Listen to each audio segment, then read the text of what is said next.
இன்றைக்கு நம்ம ஒரு அற்புதமான ஒரு தகவலை பரிமாற போறோம். எந்த மருந்து சாப்பிட்டாலும் சரி, எந்த நோய் வந்தாலும் சரி, எந்த மருந்து சாப்பிட்டாலும் இந்த ஒரு விஷயத்தை நம்ம எல்லாரும் செஞ்சாகணும். அது என்ன அப்படின்னு பாக்குறீங்களா? சமஸ்கிருதத்துல சொல்லுவாங்க, லங்கனம் பரம ஔஷதம். இதை தமிழ்ல தூய தமிழ்ல சொல்லணும்னா பட்டினியே சிறந்த மருந்து அப்படின்னு சொல்லுவாங்க.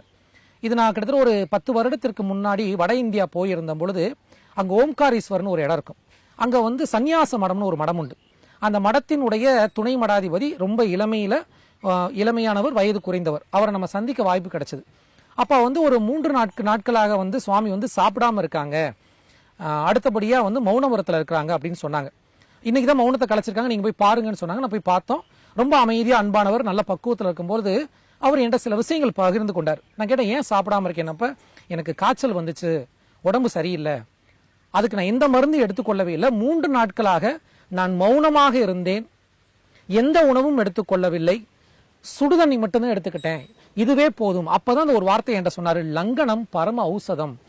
பட்டினியே சிறந்த மருந்து நம்ம பெரியவங்க சொல்லியிருக்காங்க. ஆனா இன்னைக்கு எப்படி இருக்குன்னா, உடம்பு சரியில்லைன்னு கேள்விப்பட்டோன்னே ஒரு பைய நிறைய bread, jam, Horlicks, boost, Bournvita, அது இதுன்னு ஒரு வாங்கிக்கிட்டு பை நிறைய அள்ளிட்டு போறாரு. அடுத்து நோய் வந்தவருக்கு பாத்தீங்கன்னா, இப்ப எல்லாம் நோய் வந்துட்டா நம்மளை 10 பேர் பார்த்தாங்கன்னா அது ஒரு நம்மளை 10 பேர் பாத்துக்கிறாங்கன்ற அது ஒரு குணம், எல்லாரும் நம்மளை கவனிக்கிறாங்களேன்னு. அப்பதான் பாத்தீங்கன்னா அவர் வயிற்றுல ஃபுல்லா விட்டு அமுக்குறாரு, பிரெட்டா போட்டு போட்டு சாப்பிடுறாரு. பிரெட்டா சாப்பிட்டா பாத்ரூம் வருங்களாங்க சொல்லுங்க? உடம்புல ஏற்கனவே நோய், மலச்சிக்கல், இதுல பிரெட்டை உள்ள அமுக்கணும்னா எப்படி உடம்பு சரியாகும்? அப்ப நம்ம பெரியவங்க என்ன சொன்னாங்க? நோய் வந்துருச்சா வாயை கட்டு.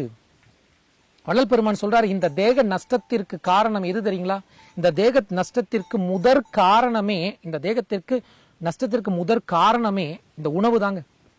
பசிக்கிலோ சாப்பிட்டுக்கிட்டே இருக்கிறோம். அப்ப நோய் வந்த போது நம்ம என்ன பண்ணணும்னா, எல்லாரும் நான் பட்டினியா இருக்க சொல்ல, கஞ்சி சாப்பிடுங்க.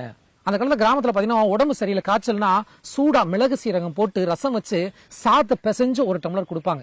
சாப்பிட்டுட்டு அமைதியா ஓய்வெடு, படுத்துரு, எங்கேயும் போகாத, மெத்தைகள்ல படுக்காத, கட்டில படுக்காத, கீழே தரையில படு, பாய் விரிச்சு படு, அமைதியாருன்னு சொல்லுவாங்க. நீங்க அமைதியா மௌனமா இருந்து எண்ணங்களை அலைபாய விடாம இந்த உணவை பத்தியம், கஞ்சி, வெந்நீர் இந்த மாதிரி சாப்பிட்டீங்கன்னா 3-4 நாட்கள் எவ்வளவு பெரிய உடம்பும் சரியாயிரும். உடம்பு நோயின்றது என்னங்க? காய்ச்சல் சளின்றது உடல் கழிவை நீக்குவது. அந்த நேரம் இந்த மாத்திரை அந்த மாத்திரை, உடனே டாக்டர்கிட்ட ஓடு, இதை கூடி அந்த டானிக்கு கூடி. நம்ம மக்களுக்கு தலைவலி காய்ச்சல் சளி வருது, ஏன் வருதுன்னு தெரியல, உடனே கிளினிக் போறாங்க, 2 மாத்திரை வாங்கி போடுறாங்க. தயவு செய்து உங்க உடம்ப கவனிங்க. ஏன் சளி பிடிக்குது, ஏன் தலைவலி வருது? நம்ம சித்தர் மகான்கள்லாம் எப்படி சொன்னாங்க? நம்ம தாத்தா பாட்டம் பூட்டன்லாம் இந்த மருந்து மாத்திரை தான் சாப்பிட்டாங்களா? அவங்க நல்லா தானே இருந்தாங்க. உடம்பு சரியில்லைன்னா ஒரு கொல்லைக்கு போனாங்க, 2 இலையை எட்டு வந்தாங்க, இடிச்சு கசாயம் போட்டு சாப்பிட்டுட்டு சுடுதண்ணி வச்சுட்டு 3 நாள் அமைதியா படுத்துட்டு கஞ்சி மட்டும் வச்சு சாப்பிட்டாங்க. இன்னைக்கு நம்ம என்ன பண்றோம்? உடம்பு சரியில்லைன்னா வகை வகையா பழம், வகை வகையா பிரெட், ஜாம், அதை இதை வாங்கி சாப்பிட்டுக்கிட்டு இருக்கிறோம். தயவு கூர்ந்து நான் சொல்றேன், அனைத்து நோய்க்கும் தீர்க்கக்கூடிய ஒரு அற்புதமான ஒரு மருந்து லங்கனம் பரம ஔஷதம். பட்டினியே சிறந்த மருந்து. நோய் வருதா, நாக்க கட்டுங்க, உணவை குறைங்க. ஒருவேளை உணவு கஞ்சி, வெறும் கஞ்சி, நல்லா வெந்நீர்ல தண்ணியா மிளகு சீரகம் போட்டு உப்பு புளி குறைச்சு கஞ்சி சாப்பிட்டுட்டு அமைதியா 3 நாள் படுத்து ஓய்வு எடுத்து பாருங்க, எப்பேற்பட்ட நோயும் சரியாகிவிடும். எனவே பட்டினியே சிறந்த மருந்து. நோய் வரும்பொழுது உணவை குறைங்க.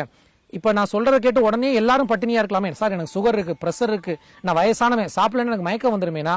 சாப்பிடுங்க, அந்த நேரம் பத்தியமா சாப்பிடுங்க. மிளகு சீரக சம்பா கஞ்சி, அரிசி கஞ்சி, வெந்நீர், அமைதியா ஓய்வு எடுக்கலாம். ஓய்வு எடுத்தீங்கனாலே, உணவை குறைச்சிங்கனாலே உங்க உடல்ல நோய் தீர்ந்துவிடும். எனவே நோய் வரும் காலங்களில் உணவை குறைத்துக் கொள்ளுங்கள். முடிந்தால் விரதம் இருங்கள், மௌனம் விரதம் இருங்க, வெந்நீர் குடிச்சு இந்த மாதிரி உடம்பு நோயை தீர்த்துக்கலாம் என்று சொல்லி என்னுடைய காணொலியை முடித்துக் கொள்கிறேன். இந்த காணொலி தயவு செய்து, நம்ம எதையோ பகிர்றோம், இதெல்லாம் அற்புதமான விஷயம், சின்ன விஷயம். இது தெரியாம இன்றைய நாகரிக மக்கள், போன் இருக்குது, கார் இருக்குது, வீடு இருக்கு, ஃபாரின்ல பல லட்சம் பணம் இருக்கு, ஆனா இந்த மாதிரி சிறு அறிவு ஞானம் இல்ல. தனக்கு நோய் வந்தா, ஒரு நாய்க்குட்டிக்கு அடிபட்டா அது நக்கி அந்த புண்ணை சரி பண்ணிடுது. ஆனா நமக்கு நோய் வந்தா உடனே ஓடுறோம் எங்கேயாவது. அந்த நாய்க்கு இருக்கக்கூடிய அறிவு கூட நமக்கு இல்லைன்னா நாம் இயற்கையை விட்டு செயற்கையாக மாறிவிட்டோம்.